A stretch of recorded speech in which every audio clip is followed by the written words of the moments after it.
nostalgia critic guy, remember it so you don't have to. Well, it's that DVD review time again, and you know what that means. I have to find something public domain to look at. Or else I'm decapitating Hollywood. Well, you know what? I don't want to. Yeah, fuck it. I mean, I'm sick of looking over crappy sci-fi and 40s propaganda. I want to do something current, popular, and something I even asked permission for. Hey Brad, can I review Paranoia? Go fuck a horse. Thanks. This is Paranoia.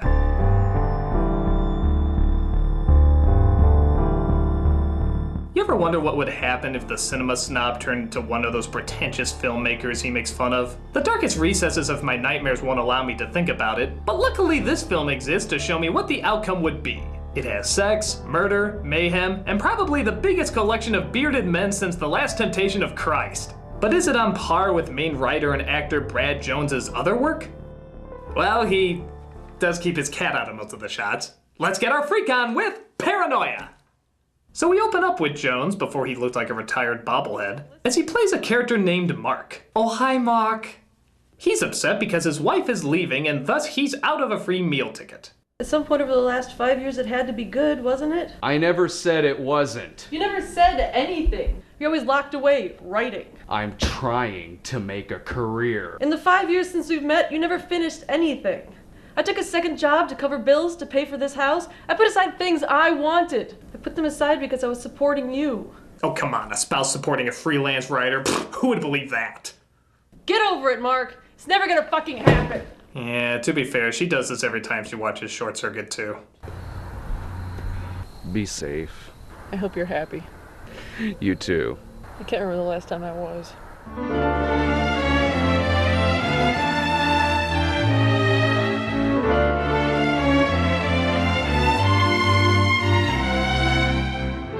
So while walking past a piece done by renowned deviant artist Harley Quinn fan 2617, Mark sits around pondering his life. What the fuck happened? Yeah, he's also wondering, if she's the one supporting me, then how come I'm the one staying at the really nice house?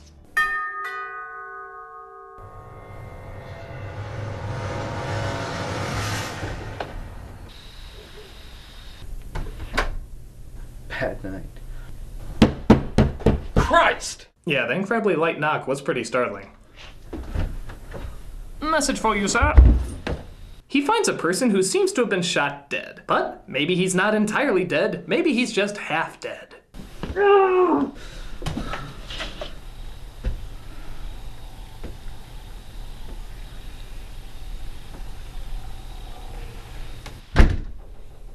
that's better. And now back to the ground. He goes next door to try and call the police, but has a rough time convincing his neighbor. John, I really don't mean to bother you, but could I possibly use your cell phone for a minute or two? You want to use my cell phone? Yeah. Who are you calling? Why? At 12:30, I have the right to ask. The police. Just cut it, Mark, and tell me the truth. You're calling your wife, right? Marissa left me, and that's not why I need to use the phone. I need to call the police, John. Pay me $5. For what? Gee, I'm so glad this conversation about the phone is here. It just moves forward so much character development and story, and raises so many tormenting questions. Like, will Mark ever get a cell phone? Buy a cell phone, Mark. I don't want a fucking cell phone. But Mark quickly realizes that his house seems a little corpseless. Fuck! I'm not really bleeding all that bad, actually. If I was, I might have already been dead by now. Kinda goes without saying. I mean, isn't that kinda like going, I didn't lose my penis. If I did, I couldn't pee. The stranger tries to cop a feel, but Mark just says no to thugs. Hey, here's a fun drinking game. Take a shot every time he takes a shot. If he gets to go through this movie drunk, why can't I?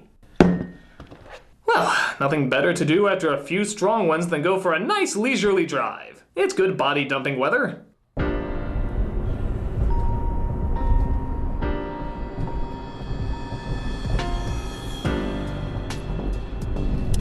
The This is 373.5. Smooth, soothing music for your homicidal, psychotic need.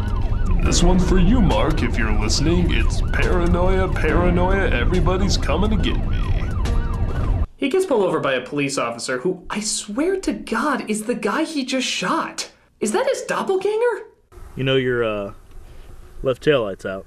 No, I won't write you a ticket this time, but you need to take that in, get that fixed ASAP. And by the way, have you seen my twin brother? He's a very eccentric Jehovah's Witness who has a strange way of converting people door to door. If you want to pop the trunk, I can take a look at it right now. Sometimes the cords just jiggle loose. No. I don't want to trouble you. I was planning on going to the service station anyway. I was thinking we could take care of it here, in Brainerd. He goes to a fix-it shop after he pulls the dead body into the front seat. That's less conspicuous. And he asks the guy to fix up the taillight. Keys? What? By the way, boys and girls, today's secret word is what or huh. Trust me, they're used all the time during this friggin' flick. What? Huh? What? Huh? What? Huh? He uses it more times than a deaf person. Your blood? No, it's the dead person I killed. Oh, I can't believe that question got me. What are the odds? Just hang in there, man. It's not like you're gonna die. Don't let things get to you. Every time there's a salacious story in the news, people get worried, even paranoid. It's part of what makes us human. Thank you, toilet psychiatrist. Was he reading a Dr. Phil book while he's sitting in there? Don't you see what you're doing to your family, Mark? Your overeating is hurting them as well as you. Now I expect to see a drastic loss of weight in the next 2 years. Get cracking. So after he leaves the everyday car place that puts black garbage bags on their doors, he drops off his friend at a cliff and decides to go home to the person he's just killed home. Why? I'm not really sure. Maybe he just wanted to know what kind of guy would have the nerve to be shot by him. Or maybe it's to have a relatively pointless scene like this one. Friend of Carl's? In a way. Okay, well, I'm just returning this to him. So she gives him this, a screwdriver used on Star Trek, and he decides to roam the streets, coming across an old friend of the past 5 minutes. Oh, taillight, right? I stopped in to get some cigarettes and the machines broke. Is that so? Here. I don't know what to say. Thank you. Yeah, well, I quit. Yeah, I quit. That's why I have 2 in my pocket. You alright, man? Just a headache. So as Jones's acting continues to go Shatner, he decides to drop by a restaurant, where the waitress seems very talkative. Here you go. It's on the house. Thanks. Whoa, free water? This place rocks! You don't mind, do you? Yeah, I guess music in a restaurant is pretty bizarre. Well, you heard about the body, right? They found a body. Yeah. Chatham Heights killer strikes again. A killer is on the loose, and it is dark as fuck outside. I mean, what more could I ask for? My marriage falls apart, and instead of running after her, I'm wandering the streets, thinking to myself, if it weren't so terrifying, what a great story this would make. Nah, not even a guy who reviews porn for a living would come up with something like that. But they're then approached by, I swear, the whitest gang you will ever see in your life. I'm not kidding, they drive up in a minivan, 2 of them are wearing glasses, and even the driver looks like the younger sister of one of the gang members. Can I rob the place? No. Please? No! Pretty please? Just shut up and play Angry Birds! They bust in and take the waitress hostage, but Mark is in no mood to have his free water drinking interrupted.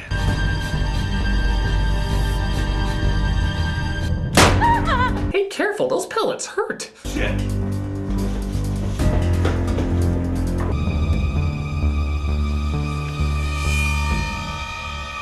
Oh, let me in, bitch! Let me in! Why would she be scared? She knows what they were doing and that she'd have to make a quick getaway. Oh, let me in, bitch! Oh, I'm sorry, I have a phobia of people asking me to drive them. Don't worry though, I'm working it out!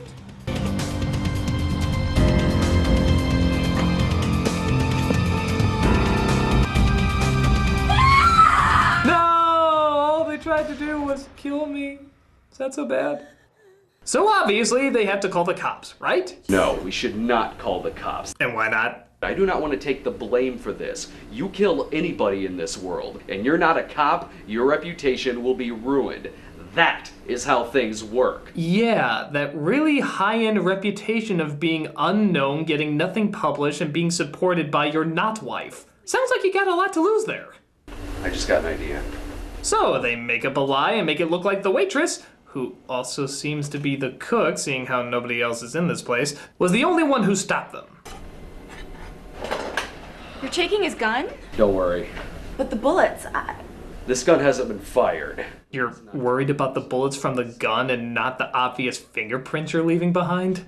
Boy, let's pray CSI is as stupid as the show CSI. So, all of these dead bodies is getting repetitive. You know what'll mix it up? Another dead body. Yeah, he comes across the body of a dead kid in the middle of a field. And I'm guessing that's a bizarre version of CPR. You got lucky, you know that? You're up there, I'm down here. Well, at least I assume you're up there.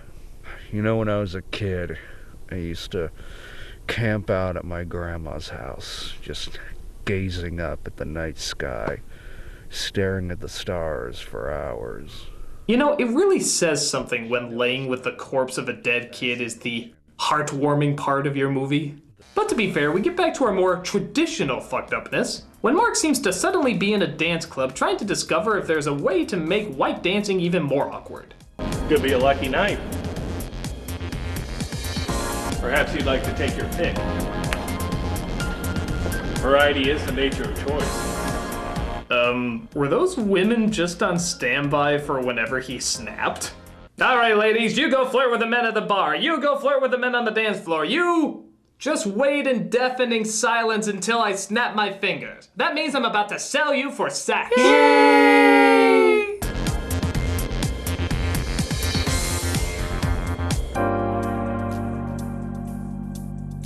Ooh, he must have picked a good one. Apparently she has 4 stars. Damn out of here! Thank you! Thank you! Tip your waitress, thank you. He seems to fantasize about having his way with her, and even about how to kill her, which I guess turns her on. But he suddenly snaps out of it and wakes up at home. Could you close the door, Harvey? Thank you. Shit! Uh-oh, there's that bear again. This isn't Possible. You're Dead. I love how Mark's scream is on par with the geeky teenager from Simpsons.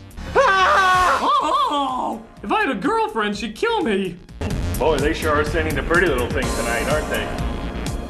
I'm sorry. So we see an alternate version of the scene we just saw. Hello.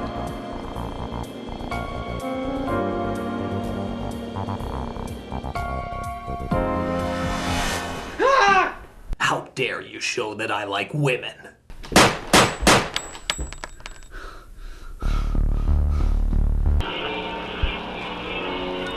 So he turns off the soundtrack, turns off the TV, he even turns off the doorbell. Which happens to be connected to the T-1000's door. The D-1000.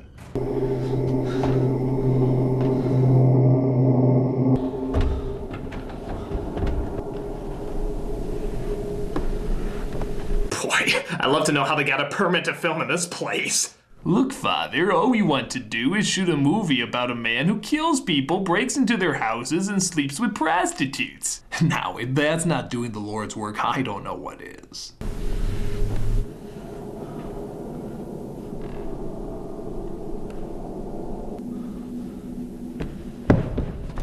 Oh, come on, what did he even trip on? Maybe he tripped on his sin. Oh, Mark. I was wondering if that was you. What's going on here? Calm down, Mark. It's only me. Yeah, come on, it's only the guy who's been scaring the shit out of you who can't die. I'm not calming down. I want to know what the fuck you're doing to my life. I haven't done anything to your life. What's she doing here? Oh, and those other people I saw tonight of equal importance, but what is she specifically doing here? I figured you might ask that. So he finally reveals what Mark has been going through the whole night. After somebody dies, they go to one of two places. One of those places is eternal bliss. The other place is like a continuing nightmare.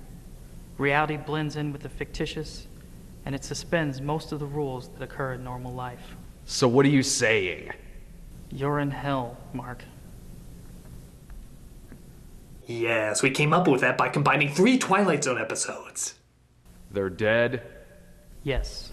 And this is all because of the killer. You're the killer. What? Say what again? I dare you! I double dare you, motherfucker! So, let's take a twist that could be explained in 2 sentences and stretch it out to an unnecessary 20 minutes. I remember what happened. Yes. You remember some of it. I told you, it's like a nightmare. Sometimes reality can factor into our fantasies.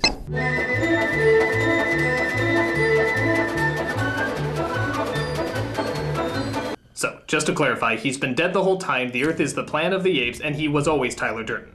Oh, and Demo Reel was just the plot hole. Shut up. So it seems like Mark was the killer of all these people the whole time. For the first time in your life, you were in control of something. You felt a high like nothing else you've ever felt before. Is it like the Pringles? Once you pop, you can't stop? Hey, I just killed my wife. Well, you know what they say, when in Rome, kill a bunch of random people. Yeah, that's the saying. I don't know how many times I've told you this already. How many times has this happened? I've lost count. You know, guys, there are pews. You could go sit in them. It's not like it's a full house here. Hell, even the dead people figure that one out. I'm just gonna leave. I'm just gonna walk up and go right out that fucking door. Mark! Ladies and gentlemen, your Paranoia players! Screwdriver Chick, Carrie Kelly, Bearded Man number 1, Cries at Anything, Bearded Man number 2, World's Whitest Gang Member, Brad's Ex, which I really shouldn't talk, Awkward Priest, and Sister Scary Eyes. Good night, everybody!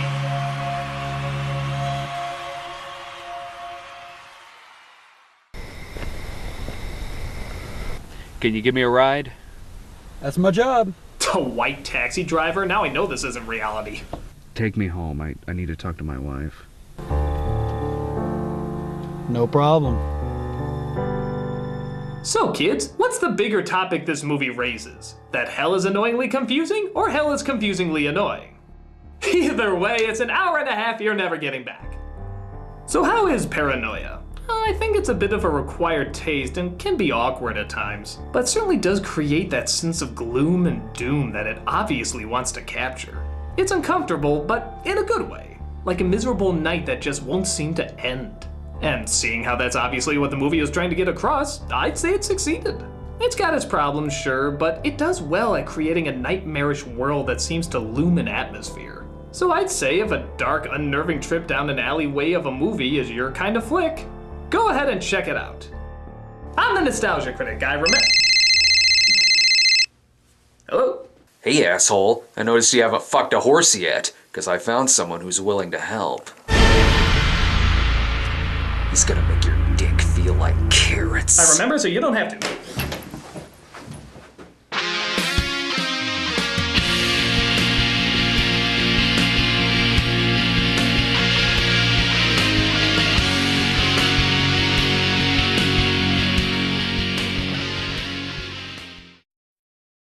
What?